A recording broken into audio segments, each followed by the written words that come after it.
Bonjour chers amis, très heureux de vous retrouver aujourd'hui. Dans les nombreux retours que nous recevons chaque jour sur cette traversée, on trouve souvent des merci, des témoignages, des coups de cœur et parfois aussi des coups de gueule, plus ou moins vigoureux, et parmi eux, certains ont manifesté un certain agacement face aux métaphores liquides à cet univers mouvant qui est celui de la traversée. Je n'en peux plus de ces images maritimes, a dit il y a quelques jours l'un d'entre vous.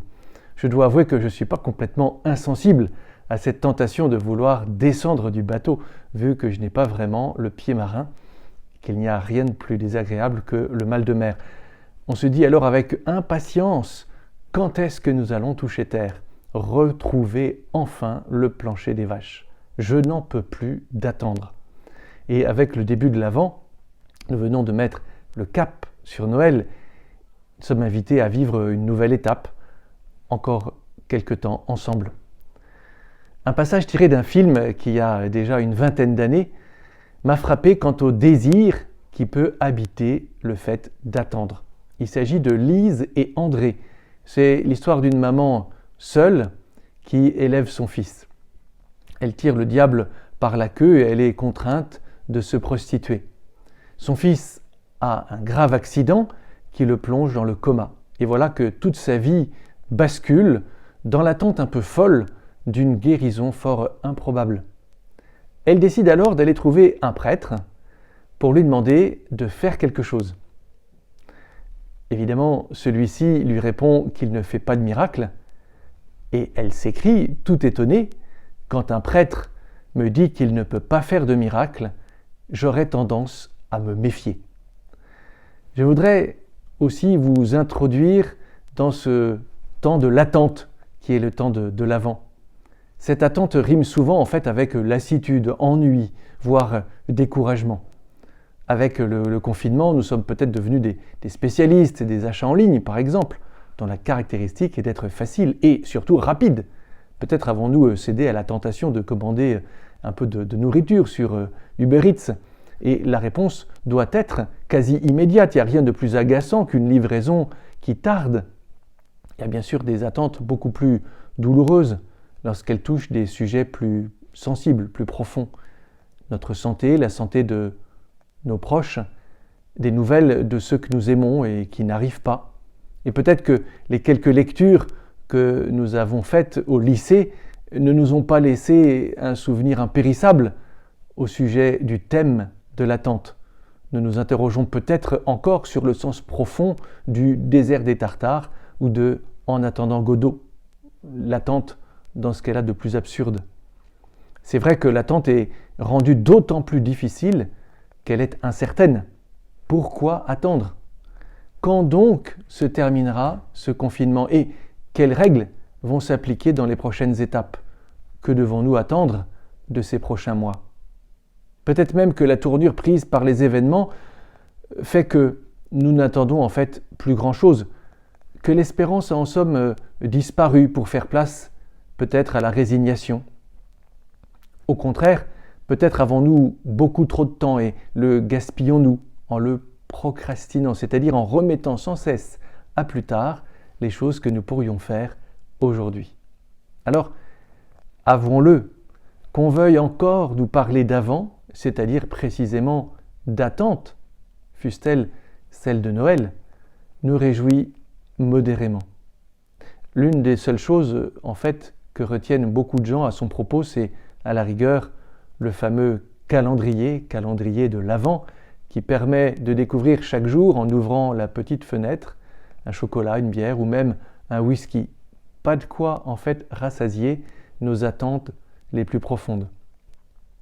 Il y a pourtant quelques vertus dans l'attente. Rien de bon ne se fait dans la précipitation. Et le Père Benoît vous a cité il y a quelques jours le Petit Prince. Vous vous rappelez le dialogue avec le renard, dont il voudrait devenir l'ami. On ne connaît que les choses que l'on apprivoise, dit le renard. Si tu veux un ami, apprivoise-moi. Que faut-il faire ? Dit le Petit Prince. Il faut être très patient, dit le renard. Et on voit bien que l'espérance tenace de Lise, cette maman dans le film, Lise et André, nous rappelle que si je peine à attendre, nous avons quelqu'un qui nous attend, qui est Dieu lui-même. Effectivement, nous avons un Dieu patient. C'est même son nom, patient, lent à la colère et plein d'amour. Un Dieu qui sait attendre. C'est même, on pourrait dire, son ADN, son style. Il n'est pas impatient comme nous qui voulons souvent tout et tout de suite. Dieu est patient parce qu'il nous aime. Et celui qui aime comprend, espère, fait confiance, n'abandonne pas, ne coupe pas les ponts, c'est pardonner.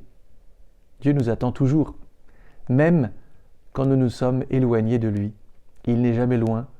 Si nous revenons à lui, il est même prêt à nous embrasser. Alors, oui, Dieu attend, ou même Dieu m'attend. Peut-être la question à se poser ces jours-ci, c'est « mais au fait, qu'attend-il de moi ?» Il m'a tellement aimé qu'il a envoyé son Fils, et c'est ce que nous allons célébrer à Noël, afin que quiconque croit en lui ne meure pas, mais obtienne la vie éternelle. Certainement qu'il veut faire de grandes choses dans ma vie. Il désire que je porte un fruit qui demeure, qui ait une fécondité en moi. Il a un plan d'amour pour moi. Alors il patiente, il attend. Et on voit bien que l'attente qui pour nous est souvent subie peut peut-être devenir un choix. J'aime, donc j'attends. Et peut-être même une attitude spirituelle. Alors, ce temps de l'Avent, qui est un temps d'attente, c'est aussi un temps où on va choisir de se laisser surprendre. C'est un mot que reprend souvent le pape François. Accueillir les surprises du Seigneur. Le laisser peut-être changer nos plans, être disposé à ce qu'il va faire dans nos vies. C'est vrai que tant de fois nous ne sommes pas en paix, peut-être anxieux, angoissés, sans espérance. Et en fait, le Seigneur nous pose cette question pendant ce temps de l'Avent. Comment est ton âme aujourd'hui? Est-ce qu'elle est en paix? Certainement que la venue du Sauveur viendra combler toutes ces attentes, quelquefois déçues. Alors, je vous propose, comme on le fait d'habitude pour terminer ces entretiens, une prière. Sentez-vous très libre de fermer les yeux et d'ouvrir votre cœur. Seigneur, je te remercie pour ce temps d'attente que tu me donnes. Viens m'apprendre à ouvrir mon cœur à l'espérance. Mon âme attend le Seigneur, plus qu'un veilleur ne guette l'aurore. Oui, Seigneur, peut-être plongé dans la nuit, j'attends que le jour se lève, que la lumière se fasse dans ma vie et dans la vie du monde. Seigneur, je te demande la grâce de ne pas remettre à plus tard ce petit examen de conscience, cette petite chose que je dois changer dans ma vie. Merci Seigneur pour ce que tu feras pour moi dans ma vie, dans ce temps de l'Avent. Amen. Voilà, belle journée les amis, à bientôt.